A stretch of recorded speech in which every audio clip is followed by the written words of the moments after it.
Bon, bonsoir à tous, je m'appelle François Pess.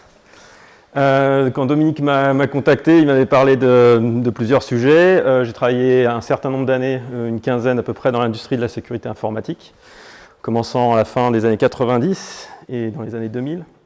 Et j'ai donné plusieurs fois cette présentation à des gens qui ont rejoint des sociétés autour du service mesh et des nouvelles de la direction que prend la sécurité aujourd'hui.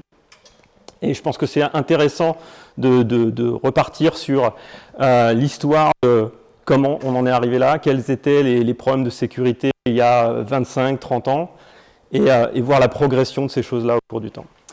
Alors l'objectif, je viens de le dire, avec un petit focus sur l'industrie de la sécurité et sur les solutions de sécurité. Et on va aussi se focaliser sur les serveurs et la sécurité des applications. La sécurité en elle-même, c'est un domaine hyper vaste. On ne va pas parler de cryptographie, on ne va pas parler de PKI, on ne va pas parler de plein de choses. Ici, je vais essayer de me focaliser sur la sécurité applicative côté serveur. Il va y avoir plein de raccourcis, et évidemment, c'est extrêmement subjectif. D'abord, quelques mots sur moi. Donc là, c'est ce que j'ai fait la semaine dernière. J'ai campé dans le Massif central.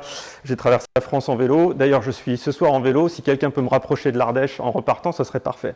C'est juste petit segway de 10 secondes. Mon premier job, ça a été dans une société qui automatisait les tests de pénétration, qui s'appelle Qualys, qui est rentré sur le Nasdaq en 2012. Donc j'ai rejoint Qualys en 2000, mais j'ai travaillé avec les membres de Qualys sur des différents scénarios de pénétration ainsi que sur des fichiers de password, certaines questions, on va dire, très offensives.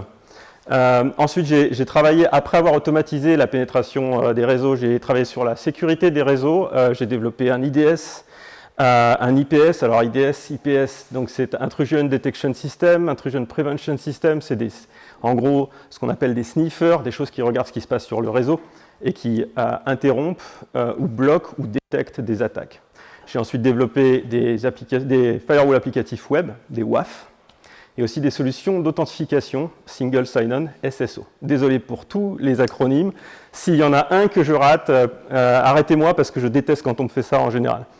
J'ai ensuite travaillé sur une Secure Web Gateway, donc là c'était de la sécurité plutôt de machines clientes, où on essaie d'analyser des flux pour bloquer des virus et des malwares. J'ai shifté de l'industrie de la sécurité sur la sécurité des produits, donc j'ai rejoint des sociétés qui font autre chose que des produits de sécurité, afin d'améliorer la sécurité de ces produits, donc la mise en place de tests de sécurité dans maintenant ce qu'on appellerait des pipelines d'intégration continue, etc.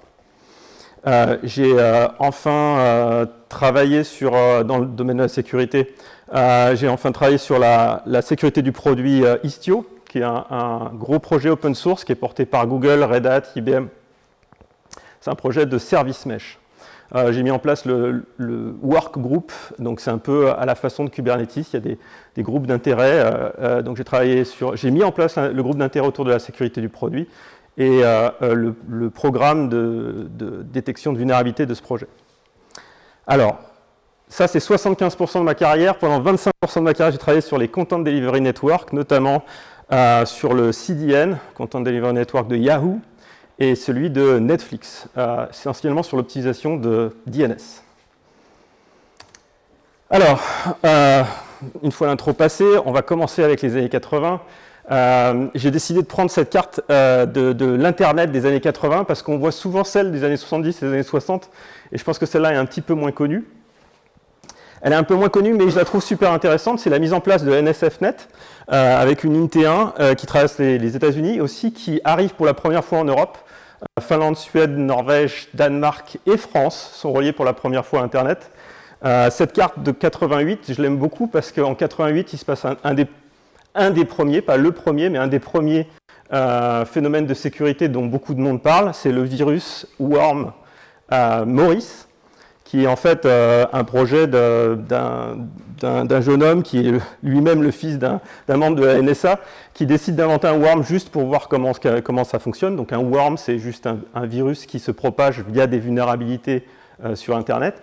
Et la chose intéressante avec ce virus, c'est qu'elle nous a permis de mesurer l'Internet à l'époque. C'est-à-dire que 10% des machines étaient compromises par ce worm, et ça représentait 6000 machines.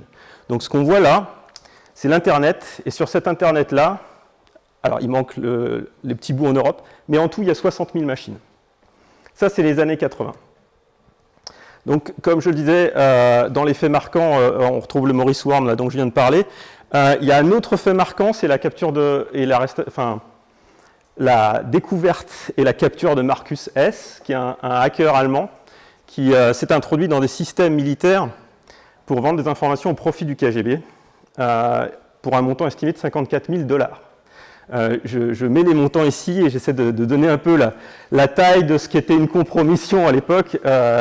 C'est vraiment des choses qui sont, on va dire, assez petites. Dans l'ensemble, l'Internet à ce moment-là, c'est uniquement universitaire et militaire éventuellement, essentiellement. Donc c'est pour ça qu'on a retrouvé cette arrestation de Marcus Hess. On va sauter 10 ans en avant. Là, c'est l'Internet qui commence à se propager aux États-Unis essentiellement toujours. Donc on retrouve beaucoup de grands groupes américains. Hein. Les premières entreprises font leur arrivée aux États-Unis sur l'Internet de type Coca, McDo, etc. Ce qui est intéressant, c'est qu'en même temps, on a une activité des pirates et des hackers, un peu au sens ancien, noble du terme, qui sont plutôt des gens qui cherchent à découvrir des choses sur la sécurité, sur les réseaux. Et quand les deux interagissent, quand les hackers attaquent des systèmes, en général, on se retrouve avec des systèmes essentiellement US qui se font compromettre. Et essentiellement, quand on va trouver des groupes de pirates, essentiellement en Europe ou ailleurs qu'aux États-Unis, on va avoir des formes d'activisme.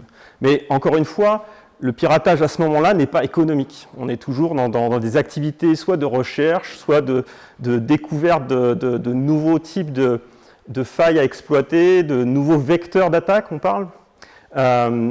Et je vais arriver un peu, en rentrant un petit peu dans le détail de ce que sont les attaques à l'époque, mais je fais mention là d'un des papiers qui a été le plus commenté et cité à l'époque, c'est celui de Aleph One, qui s'appelle Smashing the Stack for Fun and Profit.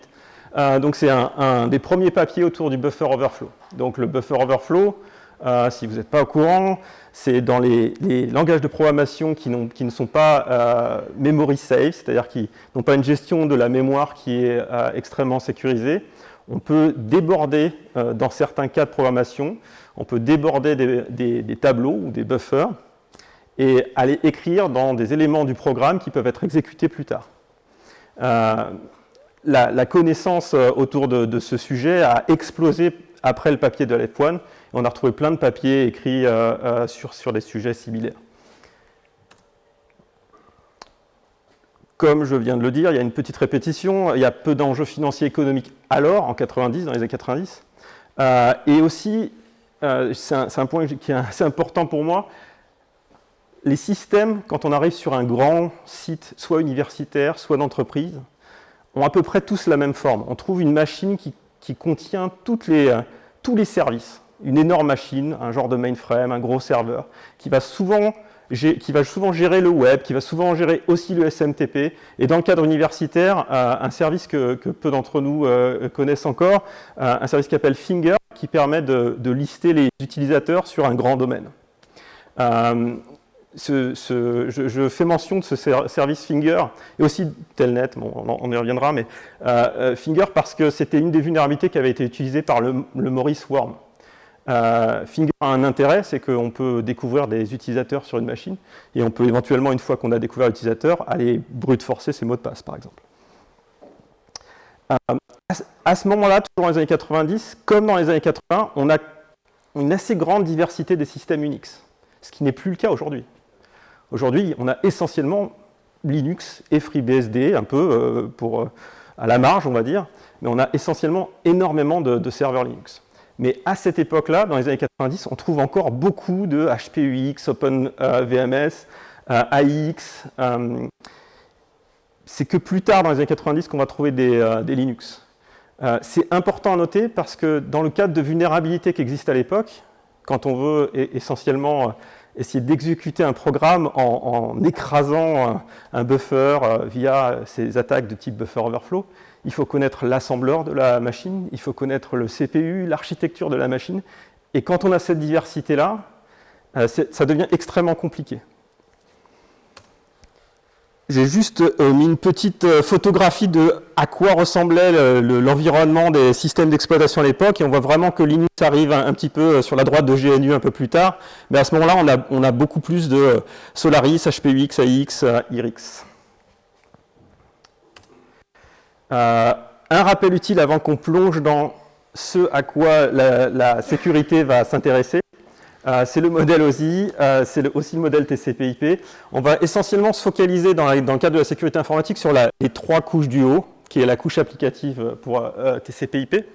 On ne va pas trop focaliser sur la couche transport, réseau, etc. Même s'il y a quelque chose à dire côté transport, il y a des vulnérabilités super intéressantes qui ont été découvertes fin des années 90, début des années 2000, notamment autour des failles dans les protocoles de transport. Par exemple, dans TCP, il y a des failles connues dans le protocole de TCP qui permettaient de découvrir l'aléa dans le sequence number, alors le nombre de séquences qui permet d'établir une connexion. Si on arrive à le deviner entre 2 machines distantes, on peut s'injecter dans ces machines et on peut communiquer à la place de l'une d'elles. Donc ça a donné lieu à certains types d'attaques de type ce qu'on appelle TCP hijacking dans les années 90, mais ce n'est pas du tout le sujet de la présentation. Cela dit, c'est assez intéressant comme sujet. Si vous avez le temps de vous y intéresser, cherchez sur le net, vous trouverez des ressources. Une liste de ports connus. Alors ouais, c'est lisible, c'est bien. Dedans, on y trouve un peu, donc si vous êtes sur un Linux, vous pouvez faire /etc services, vous allez trouver tous les ports connus ainsi que leur nom. Donc on voit au début un peu tout ce que je citais un peu comme service. Donc on va avoir Telnet, SMTP, Domain. Alors, tous ces services à cette époque-là, qu'on va souvent trouver d'ailleurs tous tournant sur un même serveur, ils sont en général implémentés de la même manière. Ils ont été codés avec un serveur, c'est un serveur codé en C souvent, ou en C++, enfin souvent en C, dans lesquels on va trouver plusieurs failles. Et la plupart de ces services ont donné lieu à de nombreuses vulnérabilités. Dans le cas de FTP, on a le cas de Vue FTP. Dans le cas de SMTP, on avait SendMail qui était bourré de vulnérabilités. On a eu Exim plus récemment. La plupart de ces services étaient des cibles pour les attaqueurs. Donc, la solution pour l'industrie de la sécurité qui arrive dans les années 90, on va dire, c'est de firewaller tout. C'est-à-dire, on a des ports. On sait qu'un Linux ou un Unix à la base qui va être lancé va avoir plein de services qui tournent. Donc ce qu'on va faire, on va mettre un firewall et on va laisser passer que les choses qui sont sur des protocoles qu'on estime à devoir être accédés par l'extérieur. Donc on va souvent trouver dans ces protocoles SMTP, HTTP, éventuellement Telnet avant SSH, puis après on trouvera SSH en remplacement de Telnet. Et souvent, on va laisser les autres services complètement firewallés de l'extérieur, on va les laisser tourner pour l'intérieur du réseau, ou la DMZ, donc la Demilitarized Zone, le réseau interne, on va dire. On peut laisser aux étudiants l'accès à FTP, mais on ne veut pas donner cet accès à FTP, au téléchargement de fichiers, à un acteur distant. On va sauter 10 ans plus tard, enfin, dans la décennie qui suit, on a de nouveaux bugs mémoire, outre que les buffers overflow. On va trouver, donc, dans la première famille des buffers overflow, on avait les stack overflow qui étaient extrêmement faciles à exploiter. On va avoir des attaques de plus en plus complexes, notamment sur la heap. Donc le tas, c'est l'allocation dynamique et non plus une allocation par stack. C'est extrêmement compliqué à exploiter. Cela dit, on a un ensemble de hackers qui ont publié, qui ont réussi à trouver des moyens d'exploiter ce type de vulnérabilité. On a aussi une petite parenthèse autour des vulnérabilités de type format string qui sont assez intéressantes par ailleurs. Donc au lieu de déborder un buffer, dans ce cas-là, on va essayer d'exploiter une vulnérabilité dans la façon d'afficher des chaînes de caractères dans des langages memory, toujours memory unsafe. Et on voit apparaître des nouvelles contre-mesures, ou les premières contre-mesures contre les bugs de ce type. Alors, comme moi je travaillais dans cette industrie à ce moment-là, on a tous eu le même réflexe. C'était de se dire, le problème est résolu, c'est terminé, il n'y aura plus de sécurité informatique parce que désormais, on a des protections dans le kernel. On a des protections de type Address Space Layer Randomization, donc ASLR. qui ont été implémentés d'abord dans l'open source avec Pax et GR Security, qui a été rapidement repompé par Microsoft. Et on a d'autres protections autour de quelles pages mémoire peuvent être exécutées, quelles pages mémoire en fait contiennent du code ou de la donnée, etc. Donc il y a un paquet de protections qui, pour l'industrie, a déclenché un signal autour de ces familles de Memory and Safe Vulnerability. À ce moment-là, dans les années 2000, on a aussi de nouvelles motivations pour les attaqueurs, parce que désormais, il y a des intérêts économiques. On a les premières boutiques en ligne, pour ceux qui se souviennent, il y avait À la page, par exemple. On n'avait pas encore Amazon, ça allait arriver. On a les premières banques. Et dans l'industrie, on voit arriver donc les premiers, on a vu arriver les firewalls, on voit arriver les premiers vulnerability assessment compagnies de type Qualys, celle où je travaillais, Nessus. Et on a aussi plein d'activités de recherche autour de la vulnérabilité, parce qu'on s'est rendu compte que les vulnérabilités existent dans les logiciels, il faut les trouver. Il y a plein de logiciels qui ont été développés, soit dans l'open source, soit dans l'industrie un peu plus privée, de type les bases de données comme Oracle. Et il faut des forces de découverte de vulnérabilité. Donc on a IBM qui avait une très bonne team qui s'appelait la X-Force. J'ai cité aussi Core Security, Qualys avait aussi de la recherche. Rapidement, je montre, ça vient de cvdetails.com si vous voulez les données. C'est l'évolution du nombre de vulnérabilités au cours du temps, par année, 99 jusqu'à 2021, je crois, au bout là-bas.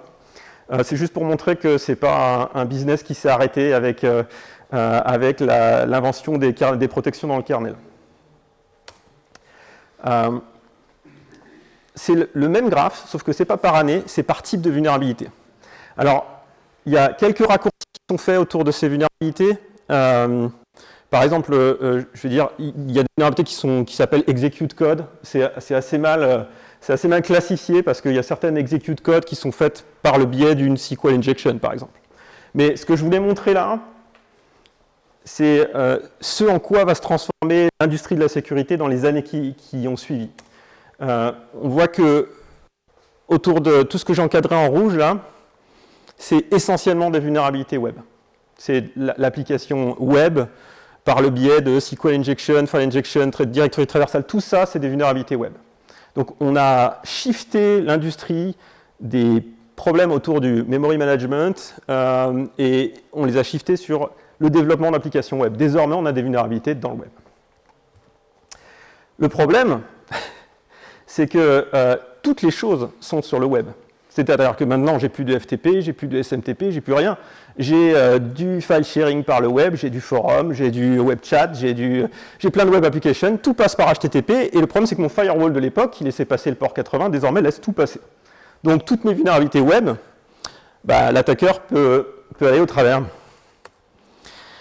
Donc, c'est l'émergence, après l'année, je dirais 2003, 2004, 2005, on voit apparaître des projets open source, notamment Mode Security. C'est l'émergence du concept de sécurité applicative.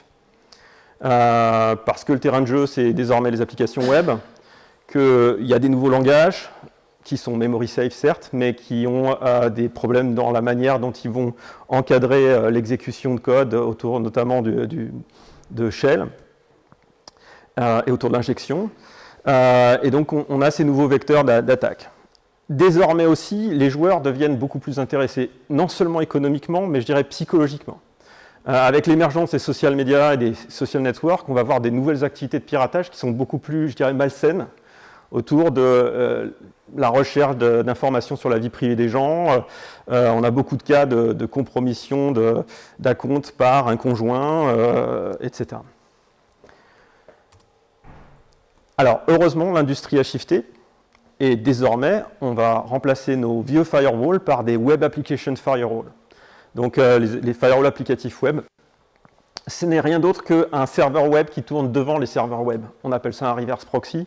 C'est un serveur web qui peut terminer la connexion, qui va regarder ce qui se passe sur ses flux et qui va bloquer les attaques. Donc a priori, le problème est résolu. Fin du jeu, il n'y a plus de sécurité, il n'y a plus d'industrie de la sécurité. Correct. Sauf qu'en 2010-2020, il se passe un truc assez intéressant. On apprend l'histoire de Snowden, qui est parti des États-Unis en fuitant un paquet d'informations sur la manière dont les gouvernements, notamment le gouvernement américain, surveillent ses citoyens et les citoyens étrangers. Et là, c'est une grosse surprise pour l'industrie. en général, pas que de la sécurité, c'est qu'on découvre, une compromission au cœur des réseaux. C'est-à-dire que chez Google, par exemple, ils découvrent que leur réseau était entièrement sniffé de data center à data center. Et il y a un nouveau concept qui émerge. C'est plus le concept de comment on se protège d'un attaqueur, mais plutôt comment on réagit quand on va se faire compromettre. Parce que vu la force d'attaqueurs de type gouvernementaux, ou bientôt on va les requalifier en APT, Advanced Persistent Threat, des attaqueurs qui sont extrêmement motivés, qui vont prendre beaucoup de temps. Le problème ne va plus être comment se sécuriser, mais comment réagir à un incident de sécurité. Donc c'est un énorme shift dans l'industrie de la sécurité.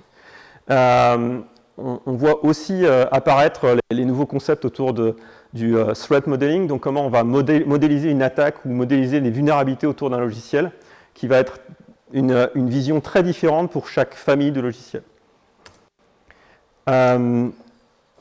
Je trouve ce slide, en dehors de la connerie que j'ai rajoutée au milieu, mais hyper intéressant. Ça a été produit en 2012-2013 par les compagnies qui s'intéressaient aux APT, donc à l'Advanced Persistent Threat, qui expliquait le modèle d'attaque, enfin, la manière, le life cycle d'un attaqueur dans un réseau, qui se passe en étapes. Donc on va voir un attaqueur qui va essentiellement d'abord reconnaître le réseau, donc il va scanner. Il peut aussi être en mode slow scanning, donc vous n'allez même pas voir qu'il est en train de scanner. Il va utiliser plein de machines, il va prendre son temps. Ensuite, il va compromettre une machine, un host, une personne des fois, un phishing, etc. Il va juste compromettre une chose. Il va établir une persistance dans le réseau, ça veut dire juste mettre une backdoor, quelque chose qui va lui permettre de revenir aussi souvent que nécessaire. Il va ensuite gagner des privilèges au sein d'un réseau. Donc ça veut dire compromettre l'authentification, l'autorisation d'un système, tout le Active Directory d'une compagnie. Et ensuite, il va établir exactement la même stratégie qu'il faisait au début, mais pour des hosts à l'intérieur d'un réseau. Donc il va faire une internal recon, comme il faisait une recon au début. Il va faire un mouvement latéral, donc la compromission d'un nouveau host. Et ensuite, il va répéter autant que nécessaire jusqu'à l'accomplissement de sa mission. L'accomplissement de la mission pour un attaqueur de type APT, ça peut être plein de choses. Dans le cadre gouvernemental, ça peut être la surveillance. Dans le cadre d'espionnage industriel, ça peut être la récupération de documents. Et aussi, plus récemment, dans le cadre de ransomware, ça peut être la compromission d'un maximum de hosts avant de déclencher le payload qui va autoriser la demande de rançon. Donc, ce life cycle a été poussé par pas mal de compagnies autour du concept, alors avant de passer au slide suivant, autour du concept de sécurité au sein d'un réseau. Et donc désormais, on ne parle plus de la sécurité d'une machine, mais plutôt de la sécurité d'un ensemble de machines. Et surtout, on introduit le concept de mouvement latéral qui est hyper important. Il est hyper important, d'autant plus que dans les années 2015 et plus, on a l'introduction dans les développements de logiciels et de solutions diverses et variées du concept de microservices. Donc on va avoir de plus en plus de services qui vont être séparés, soit via des machines virtualisées, soit via des machines physiques différentes. Et on va avoir des conceptions avec des architectures de plus en plus complexes, où le concept de mouvement latéral prend aussi son sens côté serveur applicatif. C'est-à-dire que quelqu'un qui va essayer de compromettre un service va essayer de compromettre un maximum de services et de microservices interconnectés. La façon dont on sécurise tout ça, c'est le concept de service mesh. C'est de manière plus générale le concept de ce qu'on appelle le zero trust. C'est-à-dire que rien ne doit truster tout le reste sur le réseau. Donc, pour le faire, on doit décrire des logiques d'application. Par exemple, ici, on va dire qu'on a un ensemble de microservices où le front-end peut parler à la database, il peut aussi parler au machine learning, qui va parler au back-end. Et d'une manière générale, chaque service va avoir une identité et un tissu de ce qu'on appelle un service mesh va vérifier que chaque service ne peut parler qu'au service auquel il est autorisé de parler. C'est-à-dire que si jamais un pirate arrive à compromettre le back-end, par exemple, il ne pourra pas sauter directement à la logique applicative. Ça, c'est assuré via des protocoles qui existent depuis un moment, de type SSL, TLS, et on parle dans ce cas-là plutôt de MTLS, Mutual TLS, où les connexions avant d'être établies vérifient l'identité des deux côtés. Donc là, on est dans les années 2020, on n'est pas loin de maintenant. Le problème est résolu. Il n'y a plus de services de sécurité informatique parce qu'il n'y aura plus jamais de problème. Et c'est ce que fait, quand je travaillais chez Istio, c'est ce que fait Istio, mais il y en a plein d'autres. Hein. Je ne vais pas vendre que Google, mais il y a Linkerd, il y a plein d'autres services mesh. Et ça se fait, là je mettais un peu le détail de comment on opère ça, mais tout simplement on arrive à injecter un proxy, reverse proxy, devant chaque service, et il va identifier chaque service les uns avec les autres. Le problème est résolu, sauf que quand on est chez des sociétés comme Netflix, ou même sans arriver à la taille de Netflix, dès lors qu'on a une centaine ou 500 ou plus microservices, la matrice de relation entre tous les microservices est de 500 par 500, hein, c'est un problème qui explose. Et ce n'est pas forcément un problème technologique, ça devient un problème humain. C'est comment on arrive à représenter les relations d'identité, même au sein d'une équipe de sécurité, entre tous les services. La question se pose notamment dans le cadre d'une compromission, quand on fait des activités d'investigation. Comment on arrive à vérifier la totalité des relations d'autorisation et d'authentification. Donc je m'arrête là-dessus, je sais que ça va être très frustrant, je m'arrête sur ce slide, et c'est le dernier slide de ma présentation, parce qu'il n'y a pas vraiment de solution. Le service mesh était réellement la meilleure solution dans le Zero Trust, à mon avis, ça le reste, mais elle est extrêmement compliquée à opérer, elle est extrêmement compliquée à comprendre. Et je pense qu'on va avoir arrivé dans l'industrie de la sécurité informatique un ensemble de solutions autour de simplifier le problème du service mesh et du Zero Trust. Voilà, donc je vais m'arrêter là. C'était le dernier slide. Si vous avez des questions. Bon, sinon, on fait comme chez Twitter et on coupe tous les microservices. Oui, voilà, exactement. Il semblerait que ce soit la solution technologique la plus intelligente, selon l'homme le plus intelligent du monde.